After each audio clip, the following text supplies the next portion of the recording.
Buenos días, señores. En nombre del Centro de Capacitación del Congreso de la República, le damos la bienvenida a nuestro curso Facultades de la Comisión Permanente, que estará a cargo del doctor Giovanni Forno, el mismo que es secretario técnico, asignado en este momento a la Comisión de Vivienda. Sin más, le damos la palabra al doctor Giovanni Forno para esta conferencia. Un aplauso, por favor.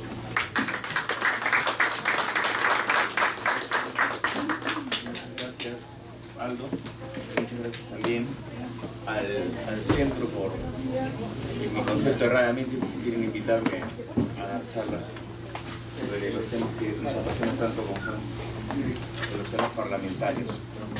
El día de hoy me han solicitado que comparta con ustedes algunas ideas. Muy bajo el... ¿Mejor? La cuestión de cercanía. Okay. Entonces, para el día de hoy vamos a tener oportunidad de conversar algunos minutos sobre la Comisión Permanente y especialmente sobre las funciones de la Comisión Permanente. Si alguien me puede ayudar con las figuras, por favor. Vamos a pasar a la siguiente. Por defecto de formación, me gusta siempre empezar con algún tipo de definición, aunque generalmente las definiciones suelen ser odiosas porque rellevan lo poco importante y ocultan lo importante. Daniel de Venezuela, que es un autor mexicano que tiene un diccionario universal de términos parlamentarios, es un libro muy interesante y que además puede ser encontrado a texto completo en la web gratuitamente. Se refiere a la Comisión Permanente como el órgano constituido para subsanar las ausencias de las cámaras en los periodos de receso y representar al Poder Legislativo en ese tiempo. Es decir, para destacar los puntos principales de la definición, es un órgano parlamentario, es un órgano del Congreso, de la Asamblea, como quiera denominarse al cuerpo legislativo, y que su objeto y función de ser, en términos generales y por la definición, es estar presente cuando las cámaras no lo están. Como todos sabemos, prácticamente todo el Parlamento del mundo funciona en términos de sesiones anuales que tienen un periodo de apertura y un periodo de término. Y ese periodo de apertura y ese periodo de término no cubren el año calendario. Por tanto, hay momentos en el año en que el Congreso no se encuentra en sesiones, no están abiertas las legislaturas, y justamente ese es el tiempo en el cual, de acuerdo a esta definición, que vamos a ver después, no necesariamente es exacta, por lo menos para el caso nuestro, en ese tiempo entonces es que, a falta de funcionamiento de las cámaras, es que se activa el funcionamiento de la Comisión Permanente. Siguiente, por favor. La Comisión Permanente tiene fundamento en la teoría de división de poderes, que exige que estos deben tener actividad permanente para cumplir las funciones que la sociedad le ha encargado al Estado. Dado que las funciones que realizan los poderes ejecutivos y el Poder Judicial son de carácter continuo y permanente, en tanto que la función del Poder Legislativo no lo es, sino que se cumple durante periodos específicos, para poder prolongar la presencia del Poder Legislativo en la vida política del Estado y no ponerlo en desventaja de alguna manera frente a los otros dos poderes del Estado, los sistemas constitucionales, en su mayoría, en muchos casos, han adoptado la existencia de una comisión que debe funcionar durante los recesos del Congreso y que es lo que un poco hemos definido hace unos minutos como la Comisión Permanente, aunque hay algunos ordenamientos que lo denominan de otra manera, es el más extendido y lo veremos más adelante.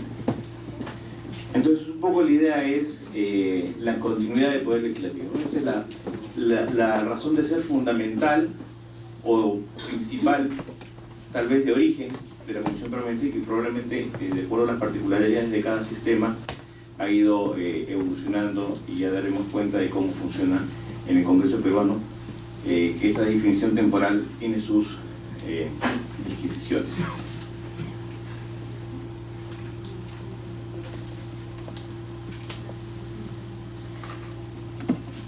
Se dice también en la doctrina, y nuevamente acá vamos a entrar a temas generales y especificidades. En la doctrina se dice que los sistemas bicamerales se designan con este nombre al grupo mixto que integra un número determinado de diputados y senadores y que ejercen las funciones cuyos límites se marcan en los textos de ambas cámaras, para que pueda actuar como órgano regulador que suple temporalmente las actividades de ambas cámaras cuando éstas entran en periodo de receso. Primera notación de lo que conceptualmente en la doctrina se escribe cuando se habla de las comisiones permanentes. ¿Bien? Habla de los sistemas bicamerales. Sin embargo, nuestro Parlamento es, desde el año 93, un Parlamento unicameral. Y aún así, el sistema constitucional ha establecido una comisión permanente. Hay otros parlamentos que han cambiado el sistema bicameral por el unicameral y han conservado la figura de la comisión permanente. En el Perú no siempre ha habido comisión permanente. Es más, la comisión permanente es un órgano relativamente reciente. Recién aparece como tal en la Constitución de 1979. Es decir, es recién, hace unos 30 o 40 años, que el sistema constitucional ha incorporado en la figura de la comisión permanente. Antes de eso, lo que ocurría es que simplemente, si no habían sesiones permanentes, habían sesiones extraordinarias, y si no había sesiones extraordinarias o periodos extraordinarios, simplemente el Congreso estaba absolutamente en receso. No había ninguna forma de que el Poder Legislativo se pudiera manifestar de ninguna manera en los tiempos de receso, porque no existía la figura de la comisión permanente.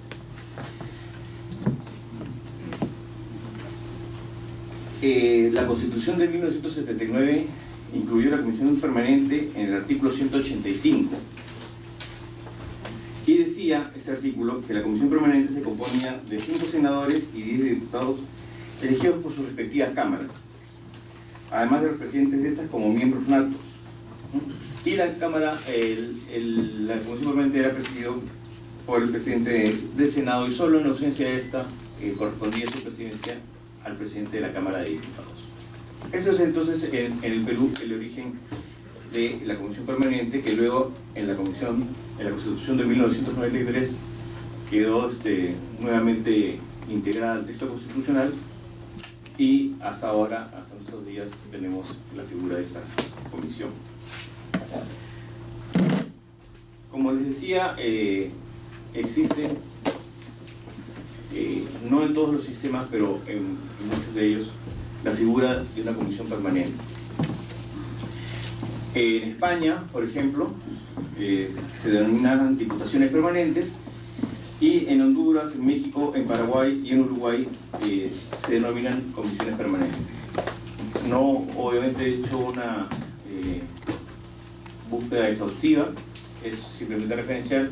Sin embargo, he omitido a propósito algunos países, porque tenemos con nosotros en ese momento 4, pero pronto se va a integrar una quinta, distinguidos funcionarios de parlamentos de Guatemala, Nicaragua, Costa Rica, Chile y Argentina, y probablemente cuando yo termine de cansarlos con las cosas aburridas que les estoy diciendo, probablemente ellos tendrán muchas cosas más interesantes que contarnos respecto de su experiencia constitucional respecto a las comisiones permanentes, si en sus ordenamientos están definidos o no.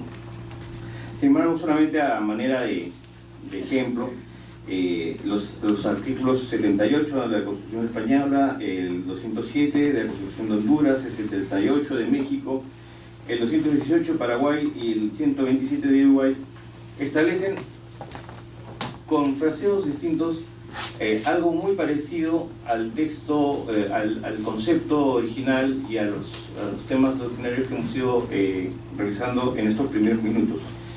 Es decir, que es un grupo que está integrado, en el caso de congresos bicamerales, como España, como Paraguay, como México, como Uruguay, por senadores y diputados, y que tienen funciones que están acotadas en el mismo texto constitucional, y que su funcionamiento está previsto justamente para los tiempos en los cuales las cámaras no están en funcionamiento, es decir, durante los recesos parlamentarios. La única distinción es de Honduras, que es un congreso unicameral y por eso está integrado por 9 miembros de la misma asamblea, que es unicameral.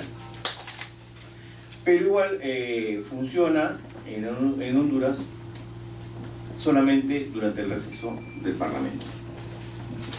Entonces, un poco vemos que la legislación comparada va recogiendo o sigue recogiendo esta institución, y que en estos sistemas pervive muy cercana a la definición que hemos visto en un principio. Sin embargo, iremos viendo que en el sistema peruano la Comisión Permanente es un poco diferente a las comisiones permanentes diseñadas en los sistemas constitucionales de los países latinoamericanos o iberoamericanos que rápidamente hemos revisado, y que probablemente la mayoría de las comisiones permanentes en los sistemas constitucionales del mundo. Pero antes de entrar a eso, vamos a ver algunos temas más ligeros y puntuales de nuestra comisión permanente, la comisión permanente en el Poder Legislativo peruano. ¿Cuál es la conformación de la comisión permanente? La comisión permanente está presidida, para la redundancia, por el presidente del Congreso. Está integrada por los vicepresidentes, los 3 vicepresidentes. Los miembros de la mesa directiva son miembros natos de la comisión permanente. Y debe ser conformada, de acuerdo a nuestro texto constitucional, por no menos de 20 congresistas elegidos por el Pleno.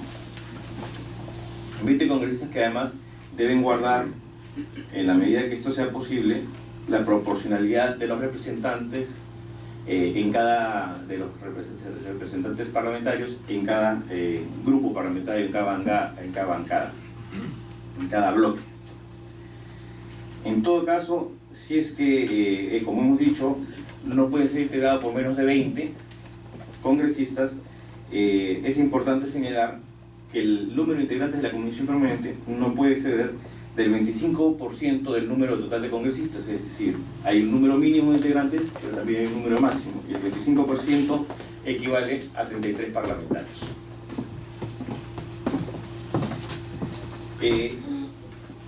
En la primera sesión plenaria de la legislatura, el presidente del Congreso debe someter a consideración del Pleno la nómina de los congresistas que conforman la comisión permanente dentro de los 5 días hábiles posteriores a la instalación del periodo anual de sesiones. La comisión permanente se forma digamos, en los primeros días de funcionamiento de la legislatura ordinaria. En la práctica, lo que sucede es que los grupos parlamentarios presentan, ¿no?, a la mesa directiva los representantes de su bloque, de su grupo parlamentario, que van a estar tanto como titulares y como suplentes, conformando la comisión permanente en el número que, de acuerdo a la proporcionalidad que ha establecido, se les informa a los grupos parlamentarios que, de acuerdo al número que tienen, le corresponden tantos titulares y, por tanto, el mismo número de suplentes. Y se construye un listado que el Pleno lo que hace es simplemente refrendarlo, ¿no? Es una formalidad, pero igual, como es un órgano del Parlamento, no podía dejar de convalidar su conformación el Pleno de la misma, que finalmente la Comisión Permanente representa de alguna manera al Pleno del Congreso. Y como les comenté, los vicepresidentes son miembros natos de la Comisión Permanente y por tanto son los vicepresidentes de la Comisión Permanente, así como el presidente del Congreso es presidente de la Comisión Permanente. Bueno, como habíamos comentado, de entre los 5 días hábiles posteriores a la instalación del periodo anual de sesiones es que se debe aprobar este listado de miembros integrantes de la Comisión Permanente. Y de entre los 15 días útiles posteriores a esta aprobación es que la Comisión Permanente debe quedar instalada. Con lo cual acá vemos empezamos a ver una primera distinción. La Comisión Permanente se instala 15 días después de haber sido elegida, que es 5 días después de haberse instalado el periodo anual de sesiones. Es decir, dentro de los primeros 20 días del periodo anual de sesiones, o sea, estamos hablando máximo la tercera o cuarta semana de agosto, la Comisión Permanente se instala, con lo cual se va deslizando la posibilidad de que funcione en paralelo, al mismo tiempo que el Pleno del Congreso de la República, lo cual de por sí es una gran distinción respecto de la definición de Comisión Permanente y cómo esa definición en otros sistemas constitucionales se ha configurado. ¿Por qué sucede esto? Porque en el sistema constitucional peruano, la Comisión Permanente funciona conjuntamente con el Congreso de la República en sus sesiones ordinarias, funciona durante el receso parlamentario y funciona también en el interregno parlamentario. ¿Qué es el interregno? Hasta ahora no ha habido una experiencia de este tipo. De acuerdo a la Constitución, cuando el Congreso censura o no da su confianza a 2 gabinetes, a 2 consejos de ministros, el presidente está constitucionalmente habilitado para disolver el Congreso y llamar a nuevas elecciones para completar el periodo. El plazo entre el cierre constitucional del Congreso, por esta razón de haberse rechazado la confianza o haber censurado a 2 consejos de ministros, y la fecha en que se instala el nuevo Parlamento elegido, luego de que en el mismo decreto de disolución se convoca elecciones, ese plazo de tiempo es el interregno parlamentario, es decir, el tiempo en que formalmente no es que el Congreso esté en receso, sino que no hay Congreso. Porque el Congreso que había ha sido disuelto y el que va a venir todavía no llega. Ese es el interregno parlamentario y esa es probablemente la razón, aunque como les digo, nunca ha habido una experiencia en nuestra realidad, en nuestro sistema constitucional está previsto, pero nunca ha sucedido. Esa es probablemente la razón más importante para el funcionamiento de una Comisión Permanente, es preservar la autoridad y la presencia del Poder Legislativo. Sin embargo, esto nunca ha sucedido. Lo que sí sucede es que funcione en el receso, pero no solo en el receso, sino también conjuntamente con el Pleno del Congreso en los periodos ordinarios y extraordinarios de sesiones.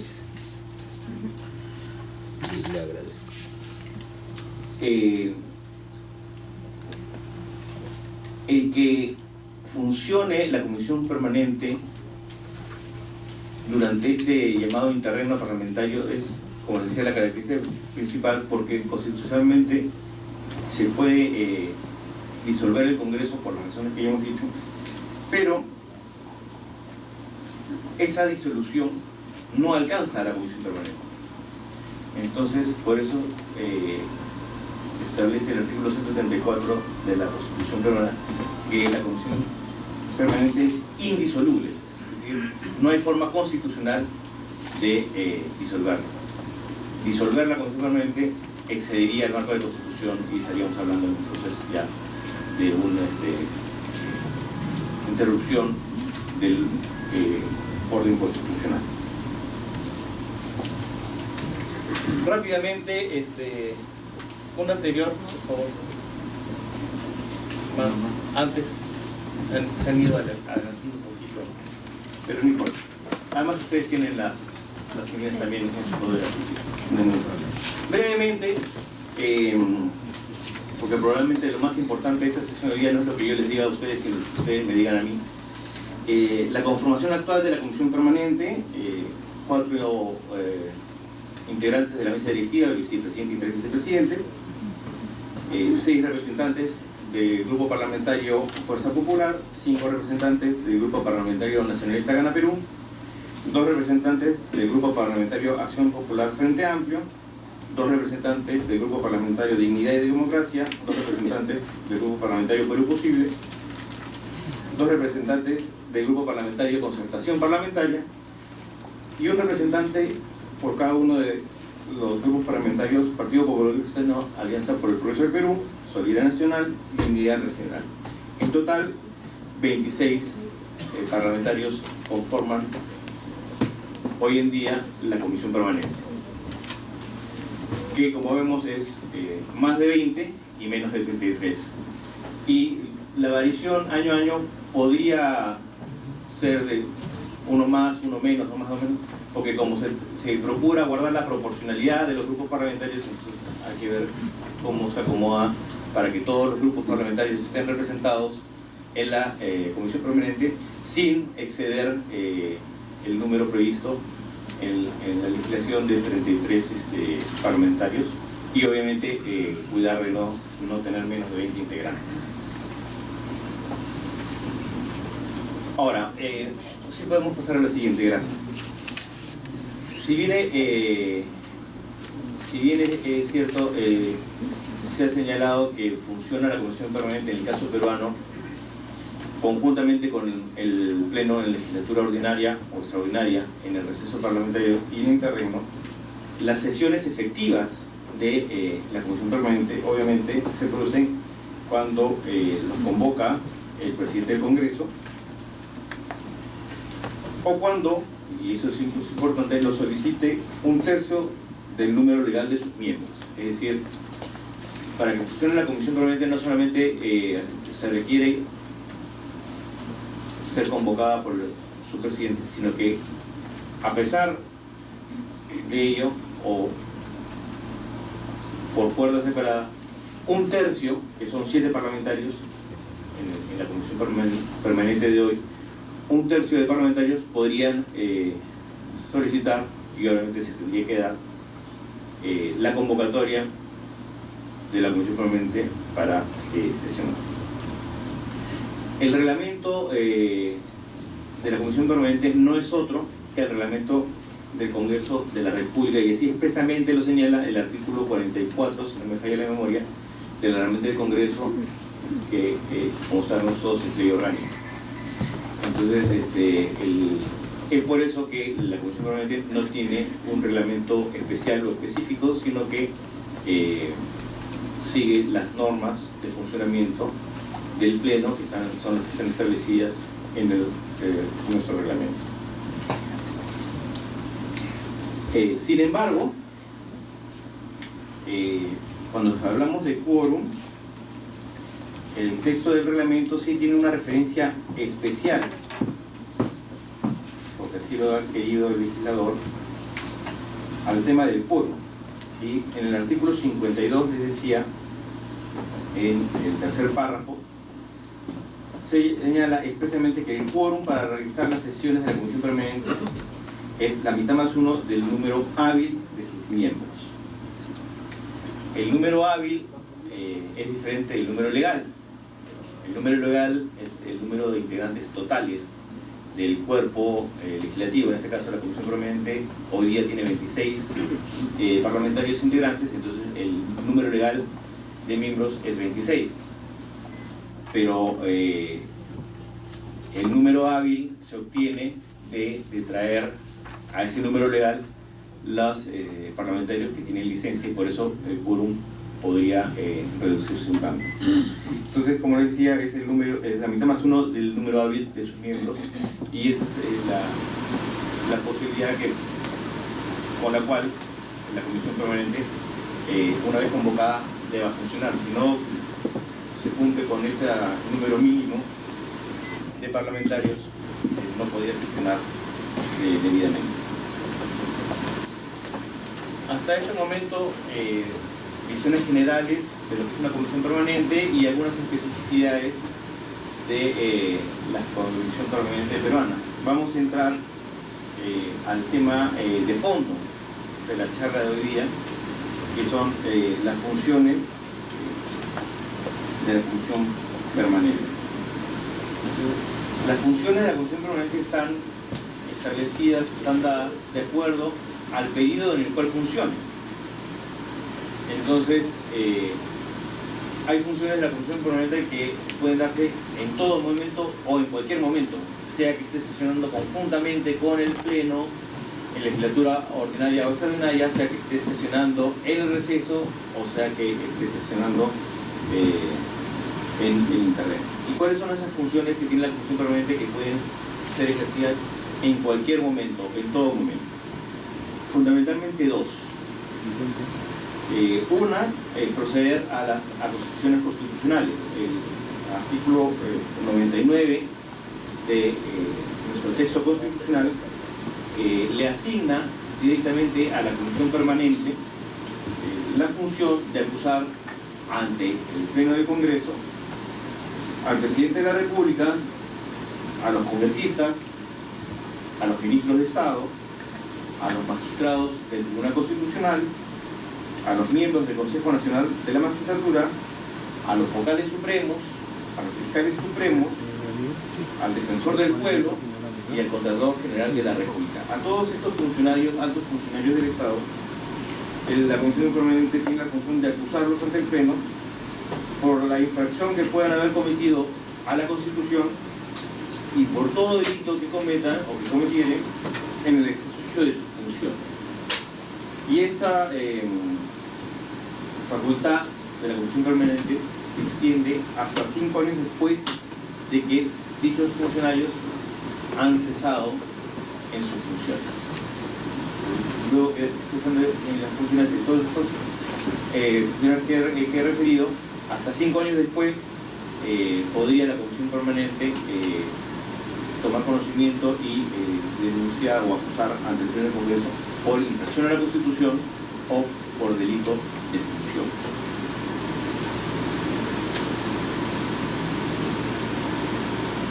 Esta es una de las funciones que la Comisión Permanente realiza en todo momento. La otra es la designación, ratificación y remoción de los altos funcionarios que están establecidos, cuyo nombramiento, designación o ratificación están establecidos en nuestro sistema constitucional.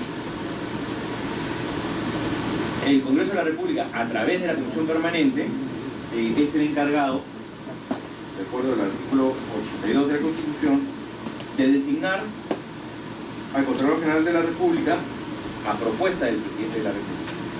El Presidente propone a una persona como funcionario que encabece la Contraloría General de la República, y el Congreso de la República, a través de su comisión permanente, debe señalar si lo ratifica o no. Justamente en estos días, el Presidente de la República acaba de enviar, porque correspondía hacerlo, la propuesta para su propuesta de nombramiento para un nuevo Contralor de la República, que actualmente el Congreso de la República, a través de su comisión permanente, debe resolver eso para ratificarlo o no. Normalmente siempre se ha ratificado la propuesta de seguridad por el Ejecutivo, aunque ha habido algunos casos relativamente recientes en que una propuesta del Presidente de la República fue rechazada por la Comisión Permanente por considerar que la persona que estaba propuesta como funcionario no cumplía los requisitos legales que señala la ley orgánica de la Contraloría para poder acceder a este puesto. Pero no solamente designa la Comisión Permanente a este funcionario a propuesta del Presidente de la República, sino que también, de acuerdo al artículo 93 de nuestro reglamento, lo puede remover. Es decir, por causales determinadas que están establecidas en la ley orgánica de la Contraloría, una comisión permanente podría decidir remover al Contralor de su cargo.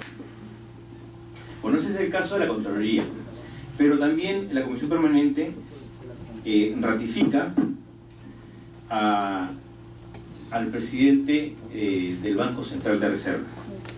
En el artículo 86 de la Constitución se establece que el presidente de la República nombra al presidente del Banco Central de Reserva y la comisión permanente debe ratificar ese nombramiento.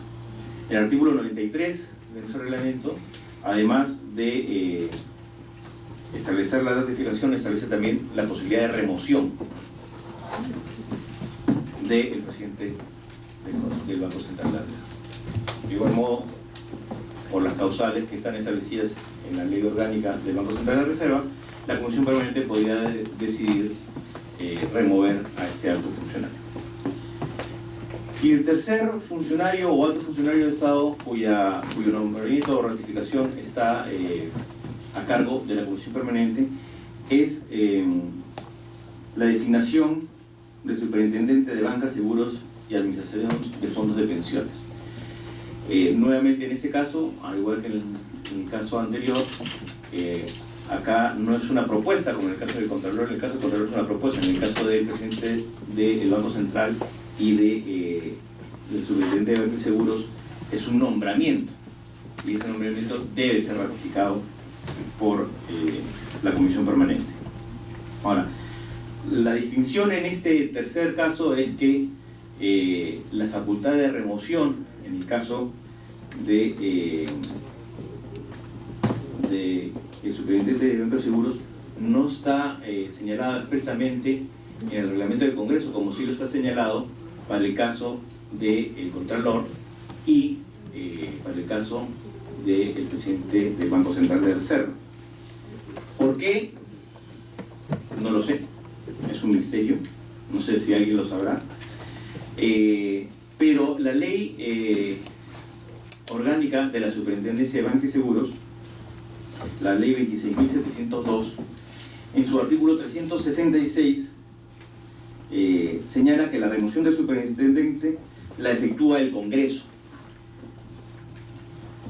lo cual nos da luces de que el Congreso efectivamente puede remover. Está legalmente establecido que es el Congreso al que le corresponde la remoción del superintendente de bancos y seguros, pero no señala el mecanismo o la vía, con lo cual habría una suerte de vacío y debía, en su momento, porque hasta ahora no se ha presentado el caso, no deberíamos esperar a que pase para poder regularlo. Si es que cuando la ley 26.702 dice que el Congreso remueve al superintendente de bancos y seguros, lo debe hacer directamente a través de su órgano regular, que es el Pleno del Congreso, o entender que, como lo ha sido ratificado por la Comisión Permanente, la remoción corresponde también o correspondería también a la Comisión Permanente. En todo caso, acá estamos en una zona gris donde podría darse mucha relleno para ver si es uno o es otro, pero lo importante es que deje estar en una modificación del reglamento regulado específicamente para no llegar al momento de tener necesidad de usar el instrumento y que no encontremos la vía clara para proceder a una remoción de un funcionario tan importante como el superintendente.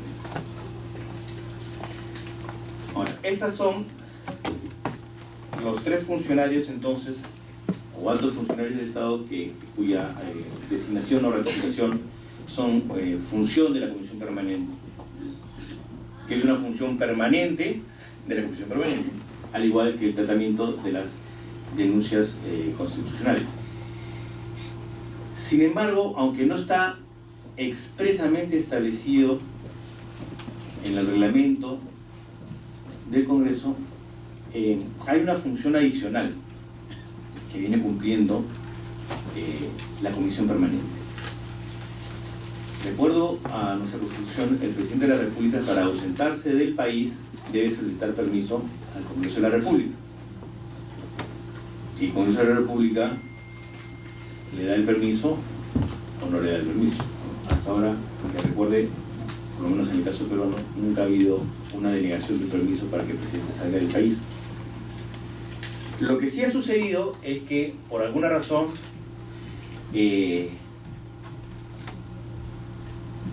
estando en funcionamiento el Congreso, porque entendemos que si el Congreso no está en funcionamiento, sí está habilitado la Comisión Permanente para recibir la solicitud de permiso y concederlo. En algún momento, en el año 2002, el presidente de la República necesitaba viajar a la toma de posesión del presidente de Bolivia y el presidente de Colombia, y por cuestiones, no sé si decir logísticas, administrativas o de ese tipo, no había tiempo para reunir al Pleno y poder darle el permiso al presidente de la República, por lo que estando el Pleno en sesión ordinaria, se convocó a una sesión de la Comisión Permanente, y a través de la Comisión Permanente se aprobó el viaje del presidente de la República a Bolivia y Colombia para la toma de mando de los presidentes de esos países en el 2 de agosto del 2002. De ahí en adelante se ha dado una serie de situaciones, de ocasiones, en las cuales, estando el Congreso en sesión ordinaria, la Comisión Permanente se ha reunido por esos temas de que de repente no había habido mucha previsión y el presidente tenía que viajar y no había posibilidad de convocar rápidamente a un pleno. Durante el periodo anual de sesión, durante el periodo legislativo, el quinquenio 2001-2006, incluida esta primera vez que fue en el 2002, la Comisión Permanente autorizó 6 viajes del presidente de la República, estando el Congreso de la República en sesiones ordinarias. Durante el periodo 2006-2011 se hizo en 2 oportunidades, y en lo que va del actual periodo 2011-2016 se han producido en 15 oportunidades. La última, el último 4 de mayo, en el cual el presidente de la República debía viajar en visita oficial a España, y quien le otorgó el permiso fue la Comisión Permanente. Entonces, estas son las funciones que tiene la Comisión Permanente y que las ejerce en todo momento. Hay funciones específicas que cumple durante el receso, es decir, cuando culmina el periodo anual de sesiones, o entre la primera legislatura y la segunda de un mismo periodo anual de sesiones. En el Congreso peruano hay congresos donde el periodo anual de sesiones o la legislatura empieza y termina en un solo rush. El Congreso peruano tiene 2, en el año tiene 2 periodos de sesiones, el año ordinario. La primera legislatura, que empieza el 27 de julio y termina el 15 de diciembre, y la segunda legislatura, que inicia en marzo, tradicionalmente el primer jueves de marzo, y que culmina el 15 de junio. Estos periodos ordinarios pueden ser prorrogados. De hecho, lo más frecuente es que se prorroguen. Una vez que termina el periodo, la legislatura o la prórroga de la misma, entra en funciones automáticamente la Comisión Permanente.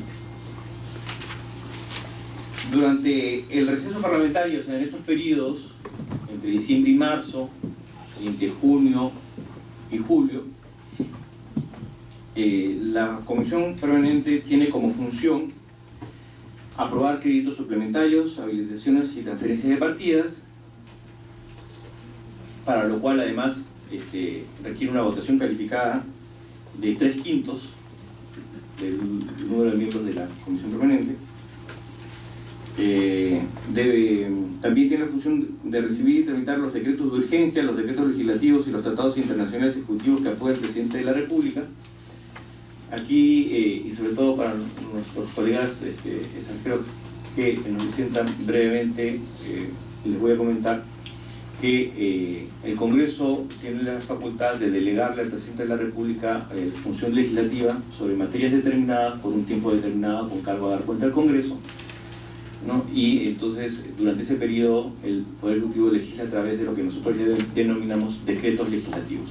Los decretos legislativos se aprueban, se publican en el Diario Oficial, vienen al Congreso y la Comisión de Constitución, si es que la ley autoritativa no establece otra, es la que está encargada de hacer un control para verificar que no se han excedido ni el plazo ni las materias delegadas. En el caso de los decretos de urgencia, es una facultad constitucional que tiene el Presidente de la República para dictar medidas económico-financieras por razones extraordinarias, como dice el nombre del decreto de urgencia, y también con cargo a dar cuenta al Congreso. Expedido y publicado el decreto de urgencia, se remite al Congreso, el presidente lo remite a la Comisión de Constitución, y la Comisión de Constitución hace una evaluación de que efectivamente el decreto de urgencia está enmarcado en la texto constitucional de ser una medida extraordinaria y de ser de urgencia y de ser solamente de carácter económico-financiero. Y finalmente los tratados ejecutivos. El Congreso aprueba los tratados, pero aprueba los tratados, no sé si decir los más importantes, pero los que están relacionados con derechos humanos, los que implican modificaciones constitucionales o modificación de ley orgánica, o los que requieren un desarrollo legislativo. La aprobación del tratado requiere un desarrollo legislativo. Los demás tratados son aprobados, son celebrados y ratificados por el Presidente de la República, pero igual que en los casos anteriores, una vez que se celebra el tratado, que el Presidente de la República celebra el tratado, suscribe el tratado, debe enviarlo al Congreso de la República para que también haya una acción de control. Entonces, en los tiempos en que el Congreso o las sesiones ordinarias del Congreso no se dan, o sea, en el receso, quien es encargado de recepcionar estas documentaciones, si es que se dan, y de hacer los procesos correspondientes, es la Comisión Permanente. A la Comisión Permanente también le corresponde, en el receso, levantar la inmunidad al parlamentario si es que así lo ha solicitado la Corte Suprema de Justicia. Hasta donde mi memoria alcanza, esto solamente sucedió una vez a fines del año 2000 o a principios del 2001, que el Congreso estaba en receso y un congresista en ese entonces, Antonio Palomo Orefice, trató de salir del país con una documentación falsa, fue detenido en flagrancia, por eso que siendo parlamentario pudo ser detenido, y fue puesto de inmediato a disposición de la Comisión Permanente, que levantó el fuero para que accediera al formamiento por tratar de salir del país con una documentación falsa. Además, el Pleno del Congreso le puede delegar a la Comisión Permanente funciones legislativas, es decir, acaba el periodo ordinario de sesiones, pero en el receso el Pleno le puede decir: Comisión Permanente, tú que vas a estar en funciones, puedes tratar estos temas. Lo único que no se puede delegar a la Comisión Permanente, que además, valga también la referencia, como es indelegable la Comisión Permanente, también es indelegable al Presidente de la República en esta posibilidad de delegarle facultades legislativas. No se le puede delegar a la Comisión Permanente reforma constitucional, aprobación de tratados internacionales, aprobación de leyes orgánicas, aprobación del presupuesto, ni de la cuenta general de la República. Entonces, cuando va a terminar la legislatura, se emite una resolución por parte del presidente y lo que regularmente se hace es encargarle a la Comisión Permanente de lo que estaba en agenda y cualquier tema de urgencia que envíe, cualquier proyecto de ley de urgencia que envíe el presidente de la República. Eso es lo usual. Podría ser algo más acotado, por supuesto que sí.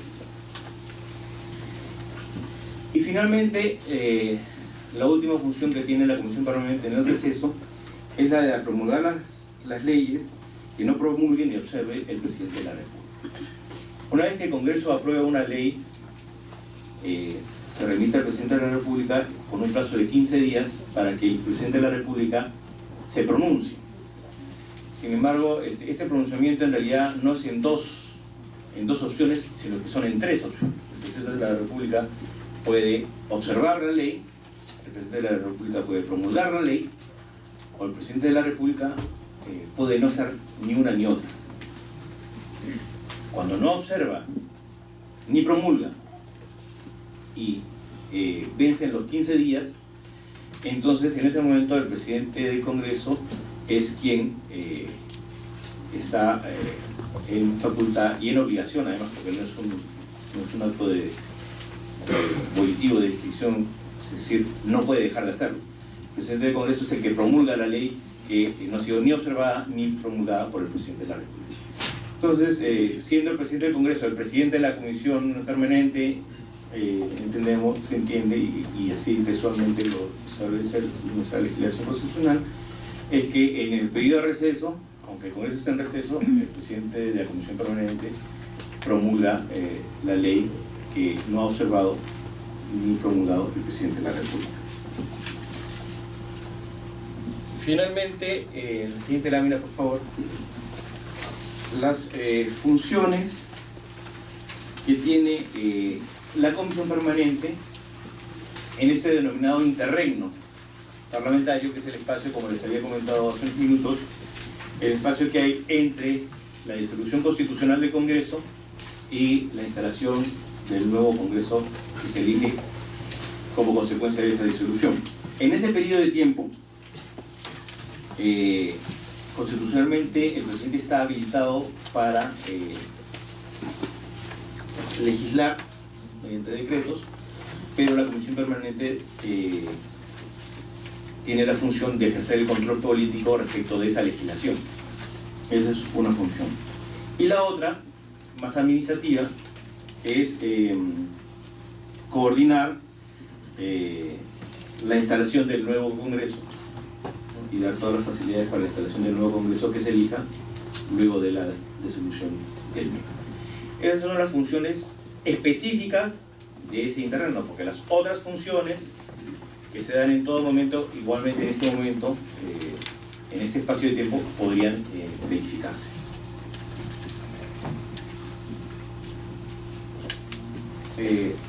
Finalmente, y solamente como detalle, una de las funciones de la Comisión Permanente en todo momento, como se dijo, es la de atender las denuncias constitucionales que se presentan contra los altos funcionarios del Estado. La Comisión Permanente realiza este trabajo no por sí mismo, sino a través de una subcomisión, que es la denominada Subcomisión de Cuestiones Constitucionales, que es un órgano de la Comisión Permanente. Está establecido en el artículo 89 del reglamento. Entonces, esta subcomisión es la encargada de calificar la admisibilidad y procedencia de la denuncia, y si procede, además, es encargada de efectuar la investigación correspondiente. Algunas cuestiones a destacar: el proceso es muy detallado, no es el tema, lo pueden revisar en el artículo 89 del reglamento, pero sí decir que la subcomisión de cuestiones constitucionales está integrada por 10 congresistas, designados obviamente de su seno por la Comisión Permanente, que los congresistas que forman parte de la subcomisión de cuestiones constitucionales están impedidos de formular denuncias constitucionales. Cualquier congresista puede formular una denuncia constitucional, salvo que sea un integrante de la subcomisión de cuestiones constitucionales, en alguna forma tratando de resguardar el principio constitucional de no ser juez y parte. Si yo presento la denuncia y después la voy a evaluar, ¿no? Como que habría una doble actuación que no es la más propicia para resguardar el debido proceso que, de acuerdo a los tribunales internacionales y al Tribunal Constitucional Peruano, el debido proceso se aplica también, o debe aplicarse también, en sede parlamentaria. Como les dije, hay todo un procedimiento que realmente es un poquito engorroso, son 3 páginas del reglamento, medio furoso el procedimiento. La subcomisión tiene que emitir 2 informes, uno primero de calificación para determinar si es admisible o procedente la denuncia, y de ser procedente y admisible un segundo informe ya al final para establecer si efectivamente hay lugar a formación de causa o no la hay.